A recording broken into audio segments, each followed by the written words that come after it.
नमस्कार, सिटी न्यूजच्या मराठी बातमीपत्रात तमाम प्रेक्षकांचे हार्दिक स्वागत। बातमीपत्राची सुरुवात करूया आजच्या आपल्या सुविचार मालेने।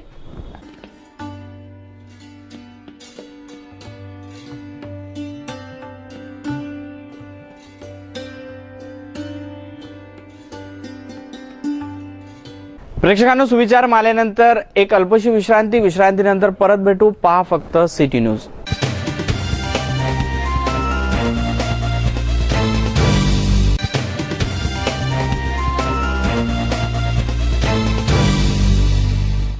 विश्रांतीनंतर परत आपले स्वागत। आता बघूया बातम्या विस्तारित स्वरूपात।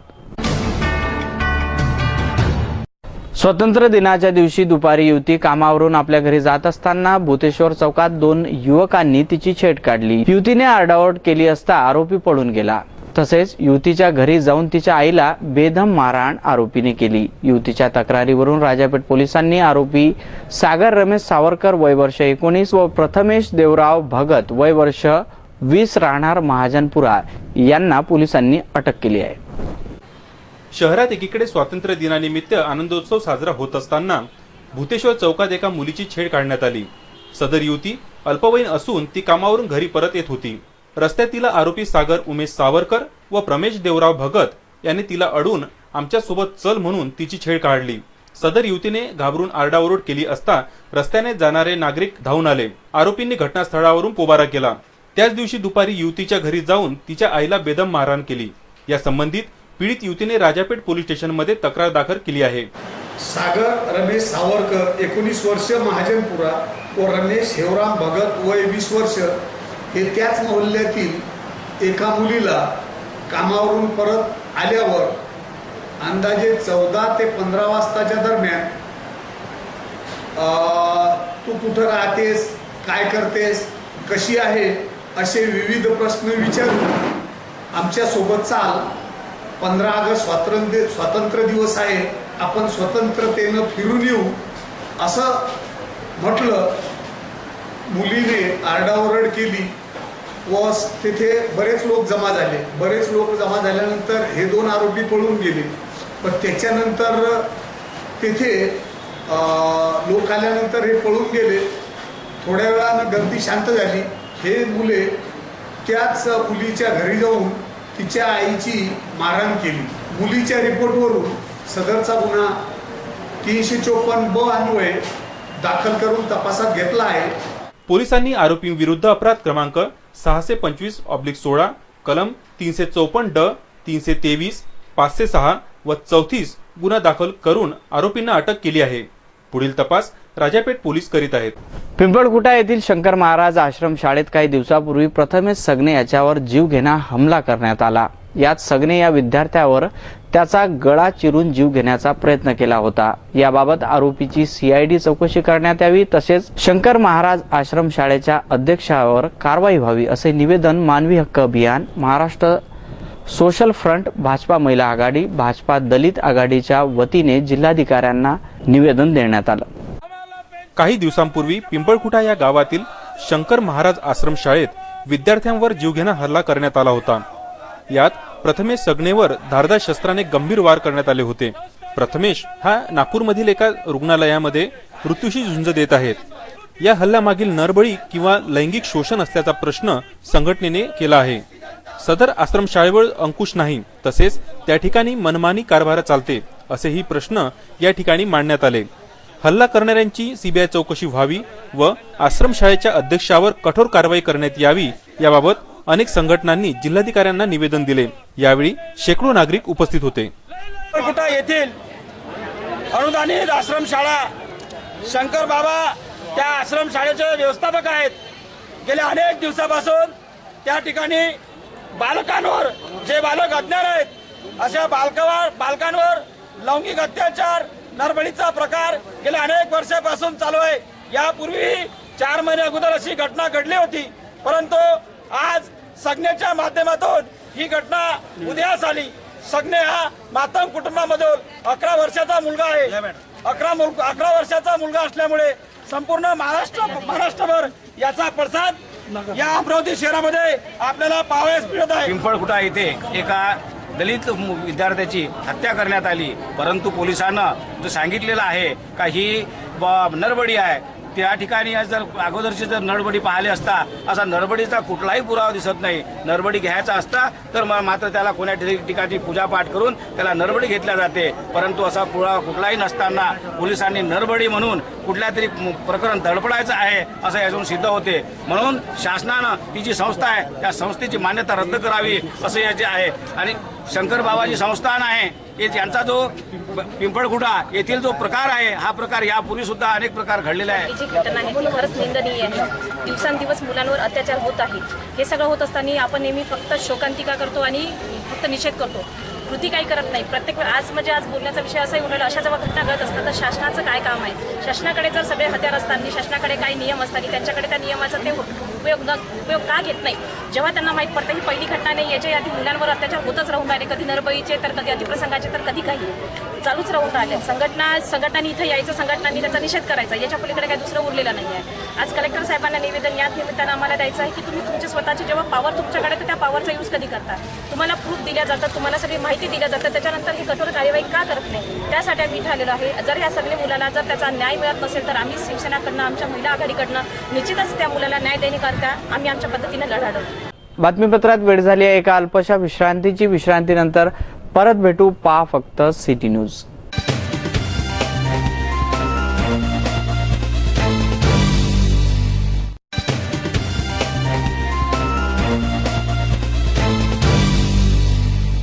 आणि विश्रांतीनंतर परत आपले स्वागत. आता बघूया बातम्या आणखी काही. मनपाच्या अतिक्रमण विभागाच्या वतीने शहरात मोकाट जनावरे पकडण्याची मोहीम सुरू आहे, परंतु ही मोहीम संत गतीने सुरू असून 6 जनावरे दिवसातून पकडल्या जाते. एखाद्याचा दबाव आला तर पकडलेली जनावरे सोडून दिल्या जाते. नवाथे चौकात अशाच प्रकारे काहीसा प्रकार दिसून आला. गेल्या 2 महिन्यांपासून शहरातील मुख्य चौकात मोकाट जनावरे ठिय्या मांडून बसतात. अशाने वाहतुकीला मोठा अडथळा निर्माण होत आहे. याकरिता मनपाने मोकाट जनावरे पकडण्याची मोहीम सुरू केली, परंतु ही मोहीम फक्त नावाचीच राहिली आहे. दिवसातून 5 ते 6 जनावरे पकडल्या जाते. त्यातही एखाद्याचा दबाव आला किंवा जमाव निर्माण झाल्यास संबंधित अधिकारी पकडलेली जनावरे सोडून देतात. असे कित्येकदा मोकाट जनावरे सोडण्यात आली आहे. असाच प्रकार नवाथे नगर चौकात घडला आहे. मनपा अतिक्रमण विभागाने मोकाट जनावरे पकडली असता नागरिकांनी त्या ठिकाणी जमाव केला. पकडलेली गाय मंदिरातील असल्याने सोडून द्या असे म्हटल्यावर अधिकाऱ्यांनी गाय सोडून दिली. ती गाय नागरिकांनी सोबत न नेता रस्त्यावर सोडून दिली. अशाने शहरात ही मोहिमेचा फज्जा उडालेला दिसून येतो. मोकाट जनावरांमुळे अपघात घडण्याची शक्यता नाकारता येत नाही. 20 ते 25 जनावरं पकडण्याची कारवाई दररोज सुरू आहे. रोजचे 15-20 जनावरं पकडण्याची कारवाई सुरू आहे. आयुक्तांचे निर्देश आहेत. त्यामुळे ट्रॅफिकमध्ये अडथळा आणणारे मोकाट जनावरे, मोकाट फिरणारे जनावरे, अमरावती शहरातले सगळ्या प्रत्येक एरियातले जनावरे मोकाट फिरणारे पकडण्याची मोहीम सुरू आहे. मोहीम निरंतर सुरू आहे. त्यामुळे जिथे सुद्धा कोणत्याही एरियामध्ये जर मोकाट जनावर दिसत असतील तर त्यांना पकडण्याची कारवाई आणि बंदिश करून त्यांना दंड आकारण्याची कारवाई. राडगाव येथील शासकीय भूखंडावर बेघर नागरिकांनी झोपड्या बांधल्या होत्या. अशा नागरिकांना पूर्वसूचना न देता अतिक्रमण विभागाने झोपड्या जमीनदोस्त केल्या होत्या. त्यात महिला व बालकांना पोलिसांनी मारहाण केल्याचा आरोप नागरिकांनी केला. या संदर्भात आरपीआय पक्षाच्या वतीने अधिकाऱ्यावर कठोर कारवाई करण्यात यावी असे निवेदनही जिल्हाधिकाऱ्यांना देण्यात आलं. राहडगावमध्ये शासकीय भूखंड आहे. त्यातील काही भूखंड शासनाच्या वतीने वीजस्तंभाकरिता समाज कल्याण मंत्री बडोले यांच्या हस्ते उद्घाटन करण्यात आले होते. त्या जागेच्या बाजूला भूखंडावर जिल्हाधिकारी यांच्या वतीने अतिक्रमण करू नये, कारवाई करण्यात येईल असे फलक लावण्यात आलेले आहे. तरी सुद्धा बेघर नागरिकांनी मिळेल त्या ठिकाणी झोपड्या बांधल्या होत्या. त्याची तक्रार मनपाकडे आल्यानंतर अतिक्रमण विभागाने ही कारवाई केली. या विरोधात अतिक्रमण विभागाने व पोलिसांनी लावलेला पंचशील ध्वज काढला. कोणालाही पूर्वसूचना न देता जबरदस्तीने कारवाई केली. यात पोलिसांनी लहान बालकांना व महिलांना मारहाण केली असा आरोप करण्यात आला. आरपीआय पक्षाच्या वतीने जोरदार नारे लावून जिल्हाधिकाऱ्यांना निवेदन दिले. पंचशील ध्वज काढल्याने बौद्ध समाजाचा अपमान झाला. संबंधित अधिकाऱ्यावर कठोर कारवाई करण्यात यावी. भूखंडाचे कर भरायला नागरिक तयार आहेत, त्यांना राहण्याकरिता भूखंड देण्यात यावा अशा मागण्या यावेळी करण्यात आल्या.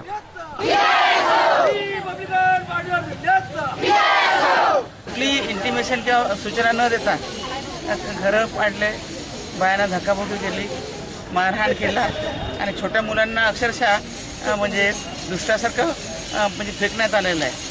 तर माझं म्हणणं काय होतं की रिपब्लिकन पक्षाचा इतिहास असा आहे की ते कोणावर अन्याय करत नाही आणि रिपब्लिकन पक्ष एवढ्यासाठीच आहे की गोरगरिबांची सेवा करणं, गोरगरिबांची कामं करणं आणि गोरगरिबांना न्याय मिळवून देण्यासाठी आतापर्यंत माझं वय आता 75 वर्षाचं आहे.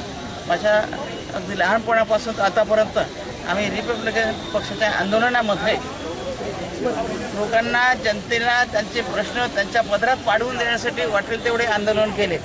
जेलमध्ये गेलो, आपल्या बायासुद्धा तिथं बायांतीन झाल्या. तर माझं ह्या ठिकाणी मी भाषण वगैरे न करता मी एवढंच सांगेन की आमची मागणी न्याय आहे, ती आमच्या पदरात पडली पाहिजे. अन्यथा रिपब्लिकन पक्षाचा इतिहास सगळ्यांनाच माहीत आहे. आम्ही काय इथं राहिलो का तर नाहीतर घरं पाडतात, जेलमध्ये जाऊन बसू आम्ही. म्हणून सरकारला एवढंच सांगायचं आहे की ज्यांनी नुकसान केलं, ज्यांनी शिव्या केल्या, आम्ही पण कारवाई करू शकलो असतो. महाकाल मी तथागत भगवान बुद्ध या 2 महापुरुषांना अभिवादन करतो. आज जो इथे समूह जमलेला आहे, या लोकांचे जे घर पाडलेले आहेत, कोणत्याही प्रकारची सूचना न देता या लोकांना बेघर केलेला आणि अनेक मुलांना, बायांना मारण्यात आलेलं आहे. ही शासनाची नीतिमत्ता नसून इथे अनेक शहरांमध्ये, जेवढे काही शहरामध्ये जे झोपडपट्टीवासी बसले असतील ते दादासाहेब गवईच्या पुण्याने बसलेले आहेत आणि इथे ही झोपडपट्टी बसल्या एकलाची जागा असून त्या लोकांनी प्रामाणिकपणे तिथं बांधून आपापलं वास्तव्य राहण्यासाठी तिथं गेले असतात. कुठल्याही प्रकारचं न सांगता त्यांच्यावर अमानुष हल्ला केलेला आहे. शासनाचा या प्रकारे विपू संघाच्या वतीने निषेध करत आहोत. रिपब्लिकन पक्षाच्या वतीनेही सर्व कार्यकर्ते, सर्व महिला संघ इथे निषेध करत आहे आणि सर्वात महत्त्वाचं म्हणजे बुद्ध धर्माचा जो पंचशील ध्वज आहे, हा ध्वजाचा त्या शासना. अमरावती शहरात प्रथमच भव्य सेलचे आयोजन करण्यात आले आहे. या सेलची विशेषता म्हणजे अशी की या सेलमध्ये सर्व प्रकारांचे ब्रँडेड कपडे अमरावतीकरांसाठी उपलब्ध करून दिलेले आहे. याआधी अजूनपर्यंत कुठल्याही सेलमध्ये इतक्या मोठ्या प्रमाणात कपड्यांवर ग्राहकांना सूट दिली गेलेली नाही. पण या सेलमध्ये ब्रँडेड कंपनीच्या कपड्यांवर फार मोठ्या प्रमाणात सूट दिलेली आहे. दसरा मैदान समोरील शुभम मंगलम मध्ये हा भव्य सेल आयोजित केलेला आहे. या सेलमध्ये मोठ्या प्रमाणात ग्राहकांना खरेदी करून पैशांची बचत होत आहे. या सेलमध्ये बाबा सूट, जेंट्स टी शर्ट, बाबा सूट, लेगिंग आदी कपड्यांवर मोठ्या प्रमाणात सूट दिली गेलेली आहे. त्यामुळे अमरावतीकर मोठ्या प्रमाणात दसरा मैदान समोरील शुभम मंगलम मध्ये जाऊन खरेदी करत आहेत. आज हम है शुभम मंगलम में, जहां पर बहुत ही बड़े पैमाने पे एक सेल का आयोजन किया गया है, जहां पर सारे ब्रांड के कपड़े यहां पर बहुत ही कम दामों में उपलब्ध है. तो सारे दर्शकों से एक ही उम्मीद है कि यहां पर आके इसका लुत्फ जरूर उठाइएगा. यहां पर बहुत ही ब्रांड के बड़े बड़े कपड़े यहां पर उपलब्ध है और जो कि 800 से 1600 रुपए तक के कपड़े वो यहाँ पे 500 से 550 तक में उपलब्ध है. तो ये सेल सिर्फ और सिर्फ 4 दिनों के लिए यहाँ पर है. तो सभी दर्शकों से मेरी विनंती है कि यहाँ पर आके एक बार इसका लुत्फ जरूर उठाइएगा. हमारे साथ यहाँ पर एक कस्टमर है, देखते हैं क्या उनकी राय. हेलो, हाय. सबसे पहले आपका नाम जानना चाहिए. मेरा नाम प्रियंका है जी. तो आप यहाँ पे शॉपिंग करते नजर आ रही है, क्या खरीदा अभी तक आपने? अब मैंने कल की थी शॉपिंग, फिर कल मेरा मन नहीं भरा, इसलिए मैं आज फिर से आई हूँ और कुर्तियाँ लेने आई हूँ. आपको रेट कैसे लगे? आपको रेट यहाँ पे बहुत सस्ते हैं, अच्छे हैं. क्योंकि बाहर ये सब चीजें अगर आप लेने जाओगे तो इसके काफी रेट्स है, 700-800 रुपए इसकी शुरुआत होती है. इतनी मतलब फैंसी कुर्तीज है, यहाँ पर सिर्फ 370 रुपए में यहाँ पे आपको दे रहे हैं. तो कैसा लग रहा है? क्योंकि यहाँ पे जेंट्स के भी लिए है, गर्ल्स के लिए भी और बच्चों के लिए भी किड्स वेयर भी है. तो कैसा लग रहा है आपको यहाँ पे? बहुत अच्छा लग रहा है और बहुत सस्ते में मिल रहा है, अलग अलग वेरायटी है, तो बहुत अच्छा है. Thank you. Thank you. हमारे साथ यहाँ पे कुछ कस्टमर्स हैं, उनसे भी बात करते हैं. नमस्ते सर. नमस्कार. आपका नाम जानना चाहिए. चंद्रशेखर. सर कैसा लगा आपको यहाँ पे? सेल बहुत ही अच्छा लगा है, बहुत सारी वेरायटी है और वाजिब दाम में बिल्कुल है यहाँ पे. काफी ब्रांड का भी काफी अच्छा है, लगभग ब्रांडेड है. सब चीज ब्रांडेड रहने के साथ साथ और सस्ती भी बहुत है. जो ब्रांडेड जो मिलती है मार्केट में उससे काफी सस्ती है यहाँ पे. मैम आपने क्या खरीदी किया? मैंने बच्चों के लिए टॉप लिया और बहुत अच्छे लगे. जैसे मैंने कीमत के हिसाब से बहुत अच्छी वैरायटी रखी है. जैसे ये जो लगाया सेल सबके लिए फायदेमंद है. वैसे तो वो कोई भी ले सकता है. ऐसे तो ब्रांडेड चीज है ना, सभी लोग नहीं ले सकते, पर सब उनके लिए आप लोगों ने ये ऐसी व्यवस्था करी तो बहुत अच्छा लगा मुझे. ब्रांडेड चीज के लिए तो कोई भी आजकल तैयार ही रहता है. बहुत अच्छी बात कही आपने कि ब्रांडेड जो चीजें होती है वो सारे लोग नहीं खरीद पाते, लेकिन इन लोगों ने यहाँ पर ये अवेलेबल करवा के दिया है कम कीमतों में, एक बहुत अच्छी बात है। Thank you sir. Thank you ma'am. मैं सभी दर्शकों से कहना चाहूंगी कि एक बार यहाँ कर इस सेल का आनंद जरूर उठाइएगा, क्योंकि काफी कम कीमतें यहाँ पर रखी गई है। ब्रांड का बहुत अच्छा माध्यम यहाँ पर है और सभी बच्चों के लिए, बड़ों के लिए, लेडीज के लिए, जेंट्स के लिए, सभी के लिए यहाँ पे सभी की पसंद का खास ख्याल रखा गया है। और ये सेल सिर्फ और सिर्फ 4 दिनों के लिए यहाँ पर है। सर आपका नाम जानना चाहेंगे? समीर। समीर जी, आप ये बताइए कि यहाँ पे इतने अच्छे कपड़े हैं, ब्रांडेड कपड़े, कैसे लग रहा है आपको? क्या खरीदी क्या हो रही है यहाँ पे आके? ये शॉपिंग वगैरह देखने में बहुत अच्छा लग रहा है। जैसे बाहर जाते हैं तो ये चीज़ें बहुत महंगी होती हैं, यहाँ पे बहुत कम दाम में मिल रहे हैं, तो बड़ी खुशी हो रही है कि अपने अमरावती शहर में ऐसी कुछ हुआ है। Thank you sir.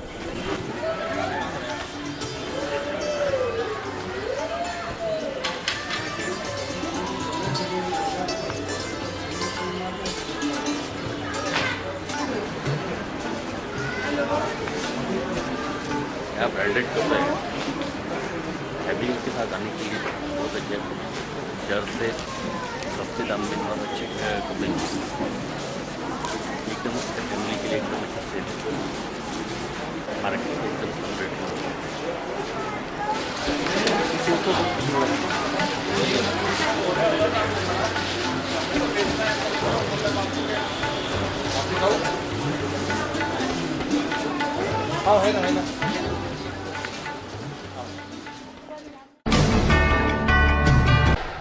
Joshi colony परिसरातील IMA हॉल नजीक राजेश डागा यांच्या डागा सफायरचा रहिवासी वसाहतीमधील 3ही टोलेजंग इमारतीतील काही बांधकाम महापालिकेने अनधिकृत ठरवलं आहे।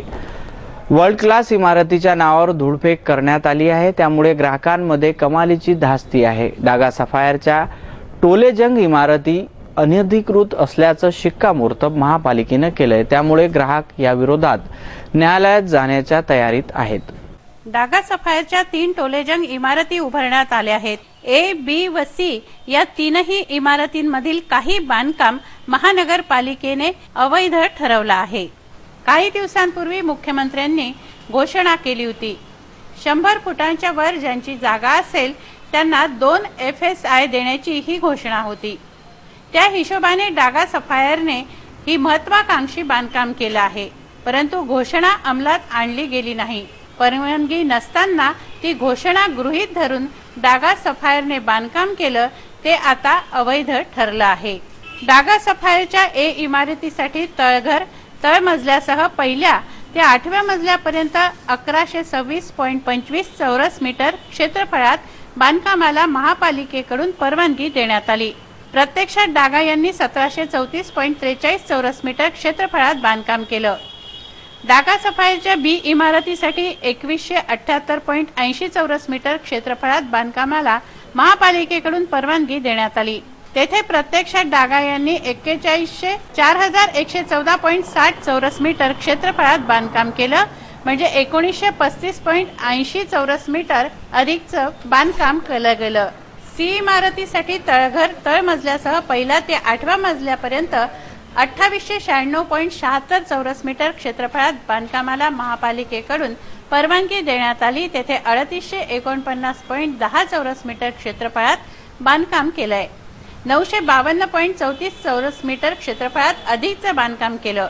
या 3ही इमारतींमधील 3496.32 चौरस मीटर म्हणजेच 37,620 चौरस फूट बांधकाम अनधिकृत ठरवण्यात आलं आहे।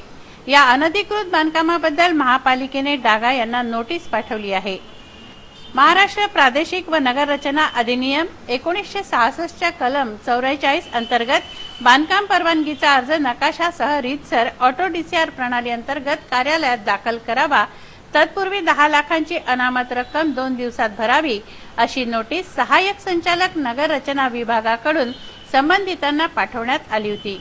यानुसार डागा सफायरला बांधकाम परवानगीचा अर्ज नकाशासह ऑटो DCR प्रणाली अंतर्गत दाखल करायचा होता, मात्र त्यांनी तसा अर्ज ADTP कडे दाखल केला नाही।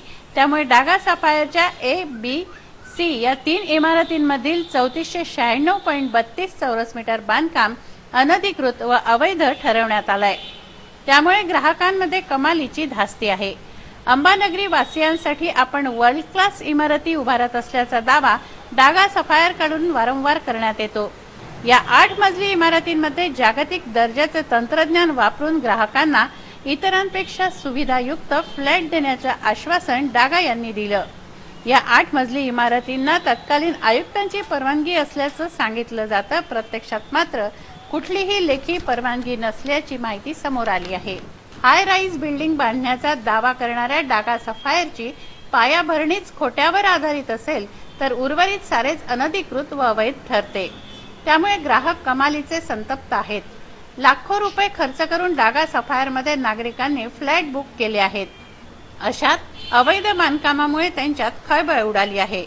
या तिन्ही इमारती अवैध ठरवल्या आहेत, तेव्हा फ्लॅटची मालकी घेतल्यानंतरही महानगरपालिका व कोर्टाला सामोरं जाण्याच्या भीतीने अनेकांची पाचावर धारण बसली आहे। तत्कालीन आयुक्तांनी परवानगी दिल्याचा दावा करून वर्ल्ड क्लास इमारतीच्या नावावर ग्राहकांच्या डोळ्यात धूळ फेकल्या जात असल्याचं स्पष्ट झालंय। डागा सफायरच्या निर्माणाधीन इमारतींमध्ये जागतिक दर्जाच्या सुविधा देण्यात येतील।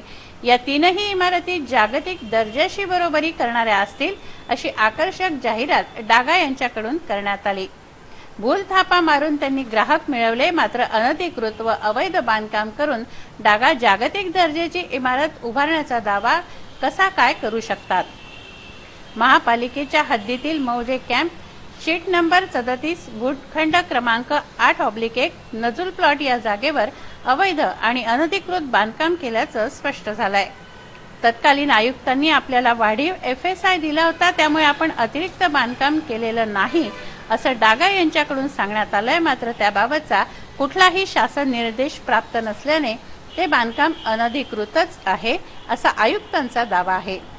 ग्राहकांच्या म्हणण्यानुसार डागा यांनी फसवणूक केली असे आरोप ग्राहकांचे आहेत। या विरोधात तेही कोर्टात धाव घेणार आहेत। अमरावतीत पहिल्यांदाच टोलेजंग इमारती बांधण्यात आल्या आहेत। काही नगरसेवक या इमारतींच्या मान्यतेसाठी प्रयत्न करत आहेत, परंतु तसं झाल्यास अनधिकृत बांधकाम अधिकृत करण्याचा पायंडा पडून जाईल। महानगरपालिकेने 15 दिवसांचा अवधी संबंधितांना दिला आहे, तेव्हा येत्या 17 तारखेला आयुक्त काय निर्णय घेतात, अवैध प्रकरणाला दबावाखाली मान्यता देतात का, याकडे सर्वांचं लक्ष लागलं आहे। प्रेक्षकांनो, हे बातमीपत्र एवढ्यावरच थांबूया। वेळ झाली आपली रजा घेण्याची। आपणास काही माहिती द्यायची वा काही सुचवायचं असेल तर आमच्याशी थेट संपर्क करा। आमचा पत्ता सिटी न्यूज कार्यालय, मातोश्री आर्केड, सहकार भवन समोर, मोर्शी रोड, अमरावती आणि आमचा फोन नंबर आहे 32986161 आणि आमची वेब ॲड्रेस आहे www.citynews.net.in। अचूक सडेतोड आणि निर्भीड बातम्यांसाठी पाहत राहा फक्त सिटी न्यूज चॅनल। तोपर्यंत मी घेतो आपली रजा। तुम्ही कुठेही जाऊ नका, पहा फक्त सिटी न्यूज। नमस्कार।